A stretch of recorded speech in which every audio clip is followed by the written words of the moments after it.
Hello student, मैं engineer SK गिरी और आज हम लोग स्टार्ट करने जा रहे हैं इलेक्ट्रोस्टैट का next topic electric field. Electric field का लेक्चर नंबर 1 आज हम लोग स्टार्ट करेंगे। Clear?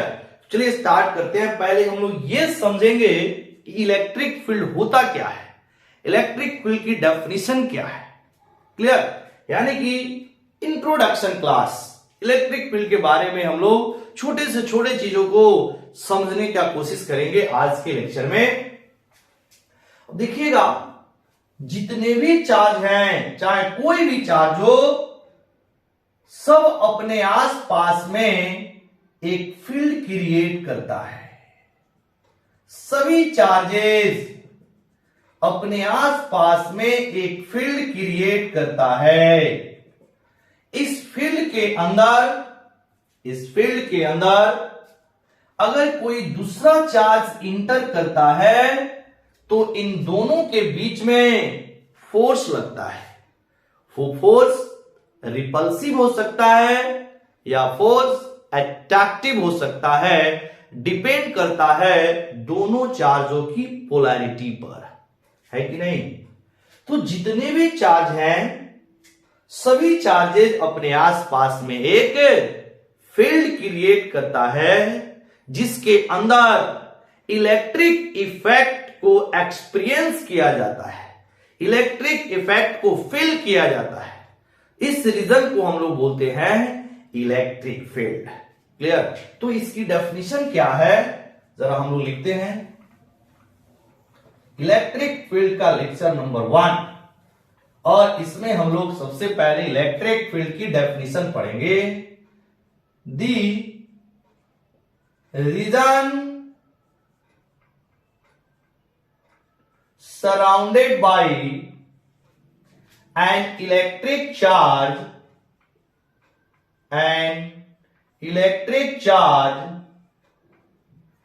in which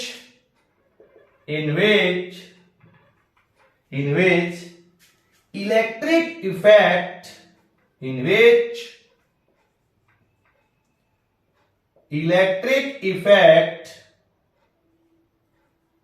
will be experienced,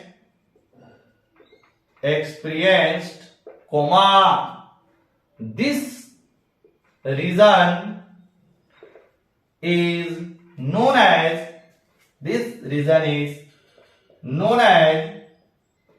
electric field.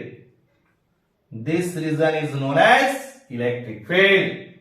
मतलब अगर आपका कोई चार्ज है तो वह अपने आसपास में, मतलब अपने चारों तरफ, अपने सराउंडिंग में एक फील्ड क्रिएट करता है जिसके अंदर इलेक्ट्रिक इफेक्ट को एक्सपीरियंस किया जाता है। वैसे रीजन को हम लोग बोलते हैं electric field. Clear?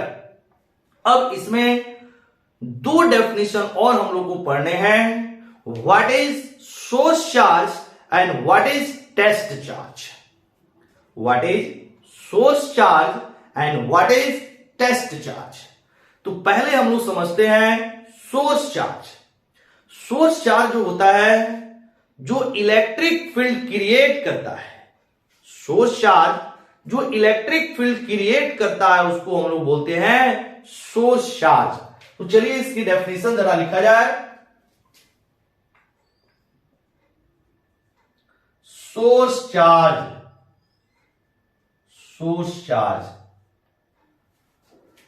the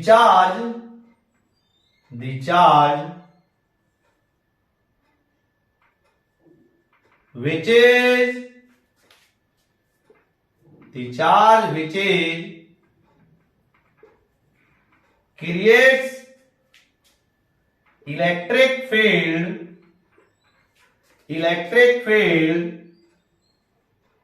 is known as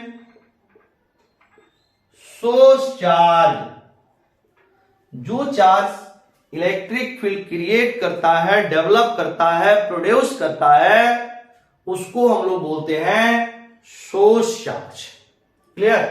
जैसे मान लीजिए यहां पर एक चार्ज Q है, हो सकता है Q पॉजिटिव, हो सकता है Q निगेटिव, किसी भी तरह का चार्ज आपका Q है, यह अपने आसपास में एक फील्ड क्रिएट किया है। सभी चार्जेज अपने आसपास में एक फील्ड क्रिएट करता है जिसको हम लोग बोलते हैं इलेक्ट्रिक फील्ड। अब ये आपका जो Q है अपने आसपास में एक फील्ड क्रिएट किया है, तो इस चार्ज को हम लोग बोलेंगे सोर्स चार्ज। क्यों? क्योंकि इसने एक फील्ड क्रिएट किया है, इसीलिए क्या हो गई? Source charge. अब देखिए इसमें एक छोटा सा है कि सभी चार्जेज अपने आप में एक सोर्स चार्ज है, क्योंकि सभी चार्जेज अपने आप में एक सोर्स चार्ज है, क्योंकि सभी चार्ज अपने आसपास में इलेक्ट्रिक फील्ड प्रोड्यूस करता है। क्लियर? तो भाई इसमें टेस्ट चार्ज क्या है? एक आपका अगला जो डेफिनेशन है, अगला हम लोग को पढ़ना है टेस्ट चार्ज। जब सभी चार्जेस सोर्स चार्ज हैं तो टेस्ट चार्ज क्या होता है, इसको हम लोग समझने की कोशिश करते हैं। अब देखिएगा, जो टेस्ट चार्ज होता है वह सोर्स चार्ज के द्वारा प्रोड्यूस किए गए इलेक्ट्रिक फील्ड की टेस्टिंग करता है।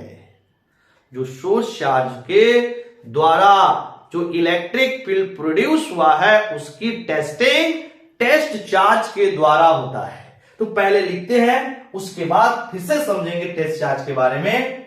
यहां पे लिखेंगे द चार्ज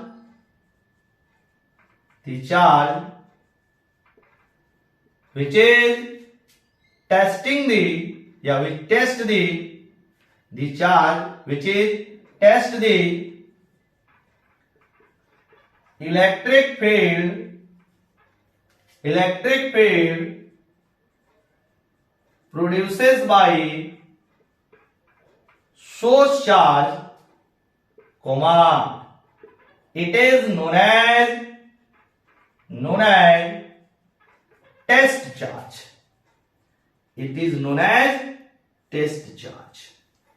मतलब सोर्स चार्ज के द्वारा जो इलेक्ट्रिक फील्ड प्रोड्यूस होता है उसकी टेस्टिंग टेस्ट चार्ज के द्वारा होता है। अब यहां पर कुछ स्टार पॉइंट है टेस्ट चार्ज के बारे में। फर्स्ट पॉइंट जो है, टेस्ट चार्ज को वेरी वेरी स्मॉल लिया जाता है। मतलब टेस्ट चार्ज की जो वैल्यू होती है वह बहुत ही छोटा होता है। क्यों छोटा होता है अभी हम लोग समझेंगे। टेस्ट चार्ज की वैल्यू छोटा क्यों होता है, पहले यहां लिखते हैं। लिखे हैं the value of test charge is very small. किसके रेस्पेक्ट में? तो सोर्स चार्ज के रेस्पेक्ट में। मतलब the value of test charge is very small with respect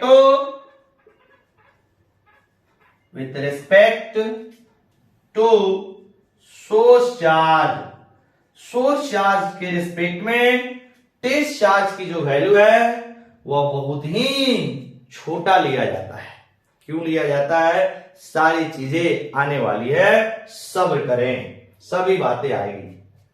दूसरी बात, एक कन्वेंशन बना लिया गया है कि टेस्ट चार्ज को हम लोग पॉजिटिव लेंगे। कन्वेंशन है, बाकी कुछ नहीं है। मतलब test charge is always taken as positive. Why? ये कन्वेंशन है, बाकी कुछ नहीं। तो यहां पे लिख सकते हैं, लिखेंगे the test charge is always taken as positive. Test charge को हम लोग पॉजिटिव लेते हैं। और तीसरा एक और स्टार पॉइंट लिख लेंगे, it is generally denoted by Q0। It is generally denoted by Q0। Test charge को जनरली Q0 से रिप्रेजेंट किया जाता है। ये ऑलवेज पॉजिटिव लिया जाता है और इसकी जो वैल्यू है वो बहुत ही छोटा होता है with respect to source charge. Test charge का काम होता है सोर्स चार्ज के द्वारा प्रोड्यूस किए गए इलेक्ट्रिक फील्ड की टेस्टिंग करना। सोर्स चार्ज का काम होता है इलेक्ट्रिक फील्ड क्रिएट करना। और डेफिनेशन बोलता है कि सभी चार्जेज अपने आसपास में क्या जनरेट करता है, एक फील्ड जनरेट करता है जिसको हम लोग इलेक्ट्रिक फील्ड बोलते हैं। अब इन सभी चीजों को एक हम लोग एग्जांपल के साथ समझने की कोशिश करते हैं कि भाई सोर्स चार्ज के रिस्पेक्ट में टेस्ट चार्ज को हम लोग क्यों छोटा लेते हैं। और ये एक कन्वेंशन है कि भाई टेस्ट चार्ज को हमेशा आप पॉजिटिव लेंगे। टेस्ट चार्ज एक कन्वेंशन के साथ पॉजिटिव लिया जाता है। चलिए अब इसको एक एग्जांपल के साथ समझने की कोशिश कर रहे हैं हम लोग। पॉज करके आप सब चीज नोट कर लेंगे। देखिए, मान लीजिए यहां पर एक सोर्स चार्ज है, यह अपने आसपास में एक फील्ड क्रिएट किया है। ठीक है, अगर इस फील्ड की टेस्टिंग करना है तो हम लोग एक टेस्ट चार्ज को इसके अंदर भेजेंगे। टेस्ट चार्ज जिसको हमने Q0 लिया, ठीक है, इसको हमने Q0 लिया और जो source charge electric field produce किया है उसकी टेस्टिंग करने गया है। ठीक है, अब Q0 भी तो एक चार्ज है, वह भी अपने आसपास में एक फील्ड क्रिएट किया होगा, है कि नहीं।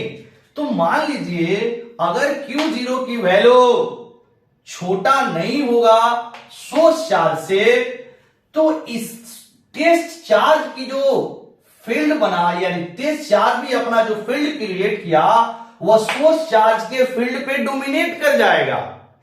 मतलब सोर्स चार्ज के द्वारा जो इलेक्ट्रिक फील्ड प्रोड्यूस हुआ है उसका टेस्टिंग नहीं हो पाएगा।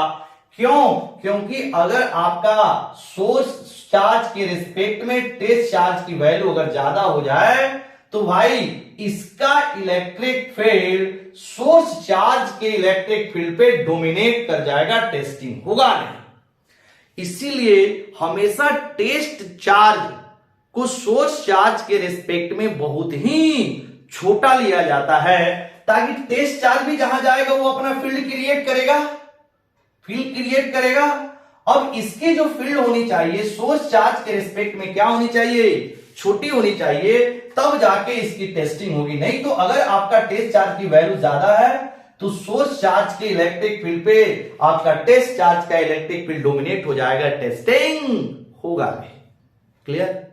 इसीलिए टेस्ट चार्ज की जो वैल्यू है वह छोटा लिया जाता है। चलो एक डेली लाइफ के एग्जांपल समझते हैं। मान लीजिए कोई बाहुबली है, तो जितने भी बाहुबली होता है वह अपना एक क्षेत्र क्रिएट करता है, वह अपना एक फील्ड क्रिएट करता है।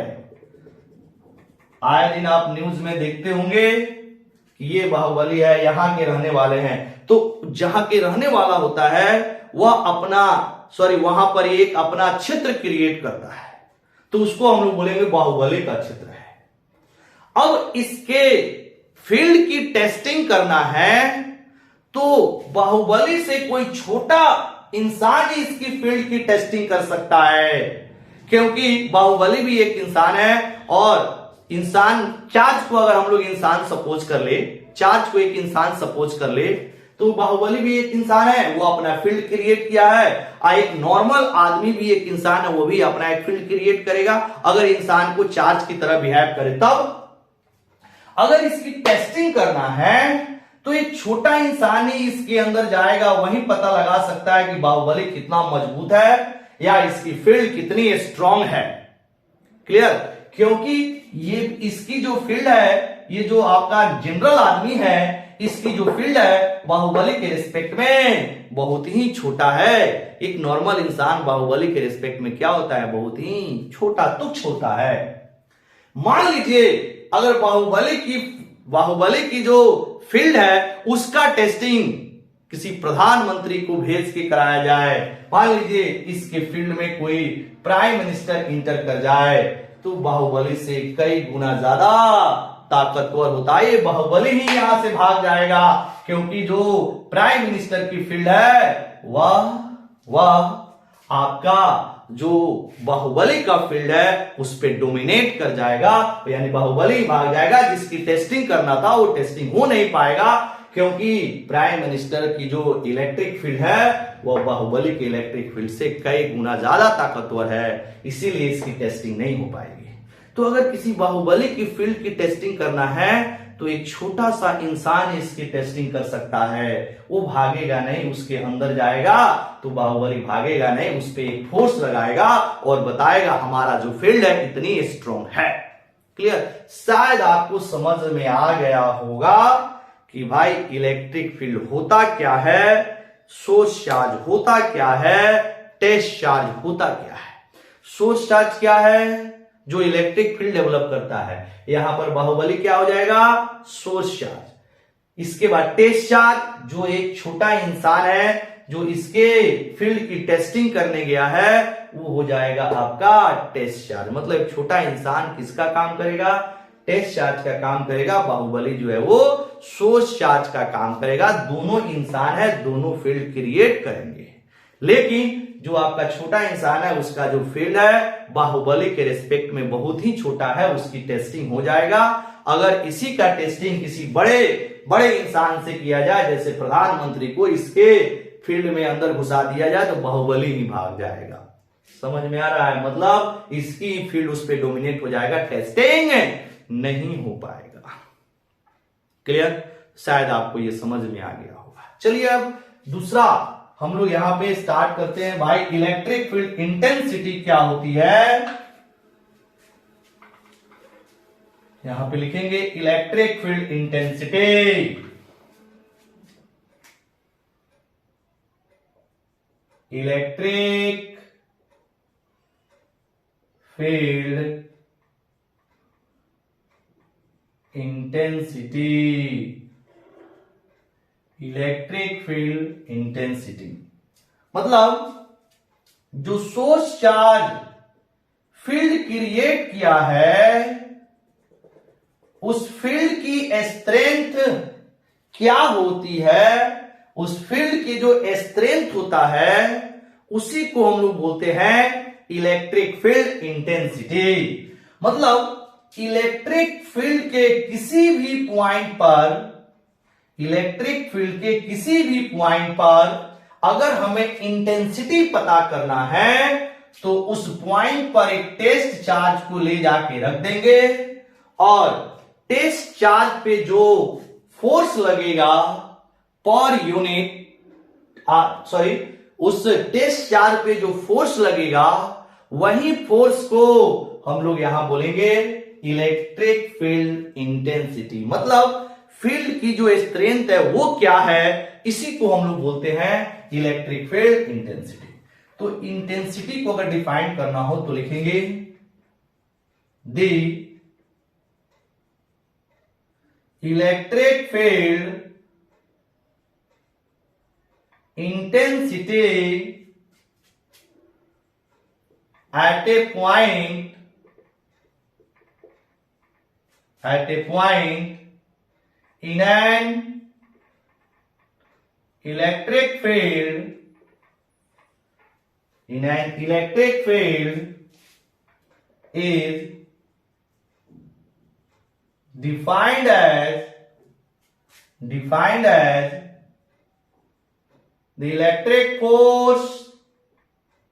the electric force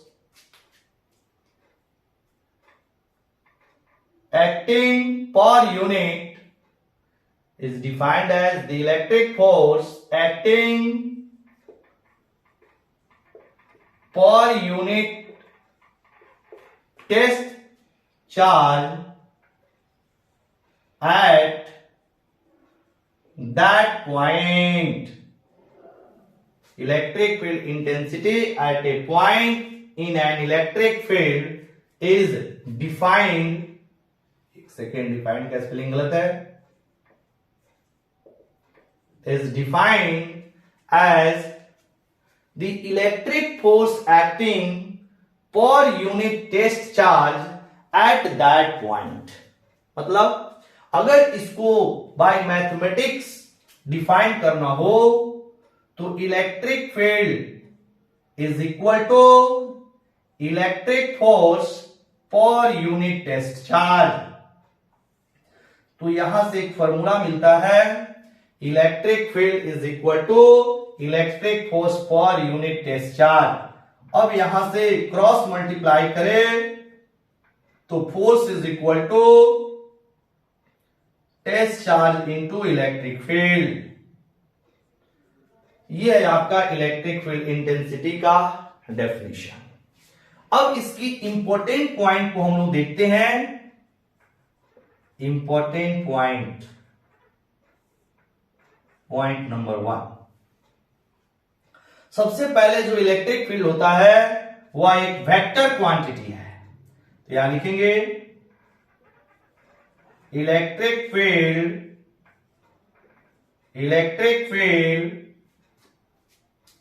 is a vector quantity। Electric field vector quantity होता है। मतलब अगर हमें इलेक्ट्रिक फील्ड को ऐड करना है तो सबको वेक्टोरियली ऐड करेंगे। ई वेक्टर बराबर E1 vector plus E2 vector plus E3 vector and so on. मतलब अगर 2 या 2 से ज्यादा इलेक्ट्रिक फील्ड है उसका एडिशन करना है तो वेक्टर एडिशन रूल से ऐड होगा, क्योंकि electric field is a vector quantity. Second number, जब आपका चार्ज की वैल्यू पॉजिटिव होता है तो फील्ड और फोर्स दोनों एक डायरेक्शन में होता है। अगर चार्ज की वैल्यू निगेटिव होता है तो फोर्स और फील्ड अपोजिट डायरेक्शन में होता है। यहां आप लिखेंगे if charge is positive comma then electric force and electric field are in same direction, comma, but charge is negative,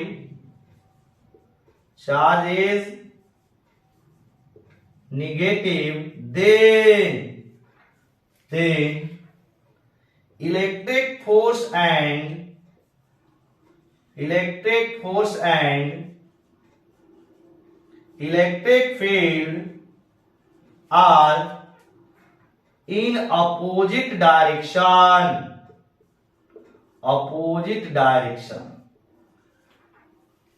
जब चार्ज निगेटिव होगा तो फील्ड और फोर्स अपोजिट डायरेक्शन में होगा, और चार्ज पॉजिटिव होता तो field and force same direction में होगा। इस फॉर्मूला को बिल्कुल याद रखेंगे, इसका काफी हम लोग यूज करने वाले हैं।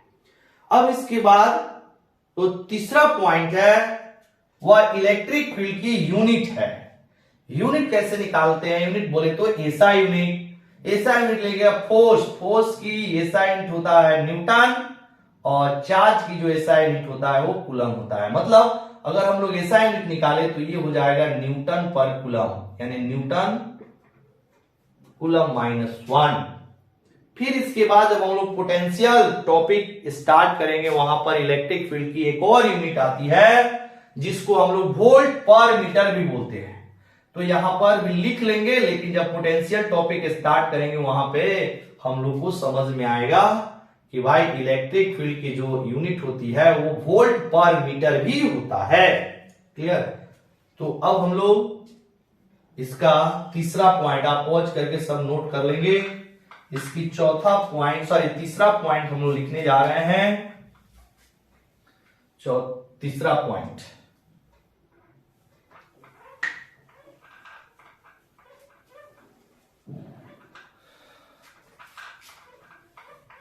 चलिए यहां सारे हटा दिया। तीसरा point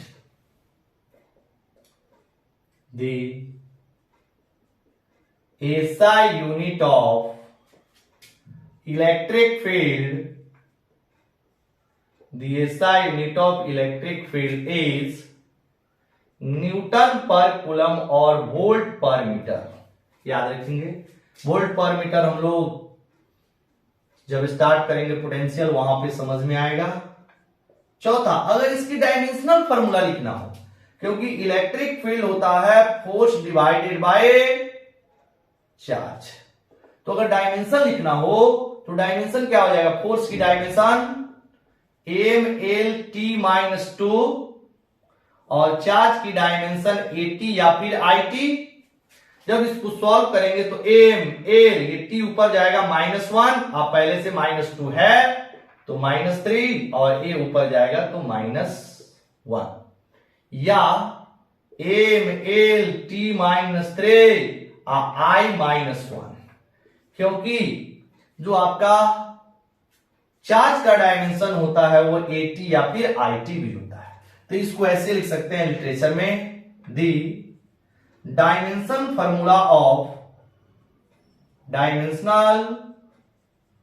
formula of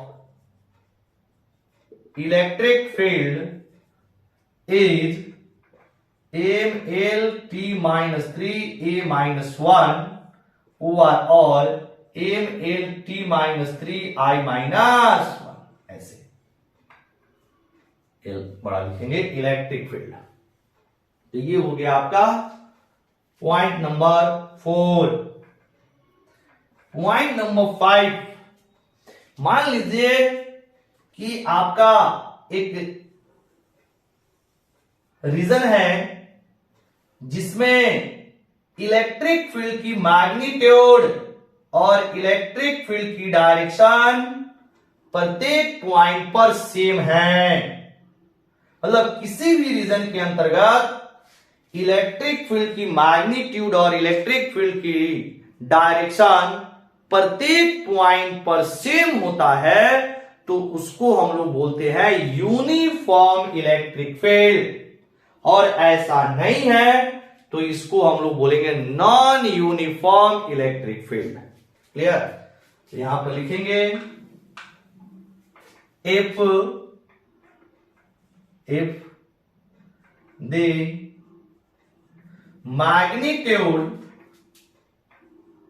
the magnitude and direction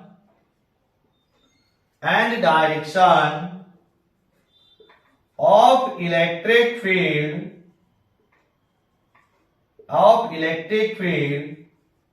at every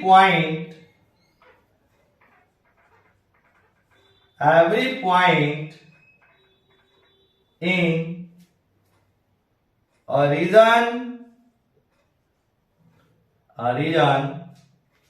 then it is if magnitude and direction of electric field at every point in a region are same, then it is known as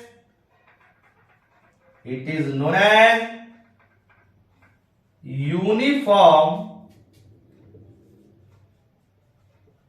electric field,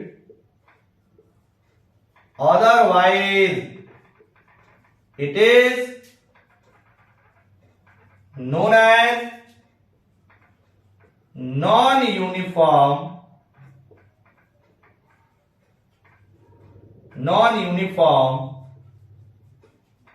electric field.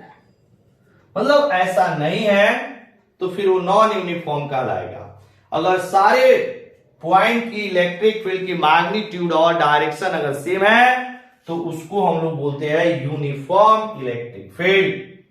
और दोनों में कोई एक change कर जाएगा, magnitude same है but direction same नहीं है, या सभी पॉइंट की डायरेक्शन सेम है बट मैग्नीट्यूड सेम नहीं है, तो उसको हम लोग बोलते हैं नॉन यूनिफॉर्म इलेक्ट्रिक फील्ड। उसको हम लोग बोलते हैं non uniform electric field. Clear? तो ये था आपके इंट्रोडक्शन, मतलब इलेक्ट्रिक फील्ड की डेफिनेशन, सोर्स चार्ज क्या है, टेस्ट चार्ज क्या है, टेस्ट चार्ज की वैल्यू छोटा क्यों लेते हैं, इलेक्ट्रिक फील्ड इंटेंसिटी क्या है, कौन सी क्वांटिटी होती है, इसकी डायमेंशन क्या है, इसकी एसआई यूनिट क्या है। क्लियर? तो ये था आपका इलेक्ट्रिक फील्ड की इंट्रोडक्शन वाली क्लास। ठीक है, फिर अब हम लोग नेक्स्ट वीडियो में मिलेंगे, यानी इलेक्ट्रिक फील्ड की लेक्चर नंबर 2, और इसके बाद में स्टार्ट होती है डेरिवेशन सेक्शन। ठीक है, तो चलिए हम लोग नेक्स्ट वीडियो में मिलेंगे, तब तक के लिए वेरी वेरी थैंक यू।